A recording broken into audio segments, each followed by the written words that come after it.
শুভ সন্ধ্যা বন্ধুরা। আজ হলো 23 জুলাই, রোজ মঙ্গলবার। আজকের সবচেয়ে বড় খবর হচ্ছে করিমগঞ্জ থেকে পাতারকান্দিতে ফেরার পথে পাতারকান্দি ছানকিরা গ্রামের একই পরিবারের 6 জনের মৃত্যু হয়েছে সড়ক দুর্ঘটনায়।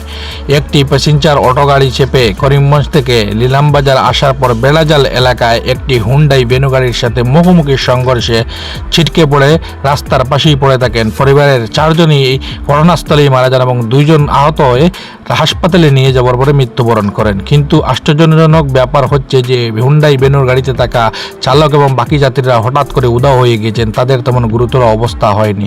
ঘটনাস্থলে পুলিশ এসে স্থানীয়রা যথেষ্ট সাহায্য সহযোগিতা করেছেন উদ্ধার কার্যে। এই খবর ছাউর হতেই গোটা পাতারকান্দি এলাকা জুড়ে শোকের ছায়া নেমে এসেছে।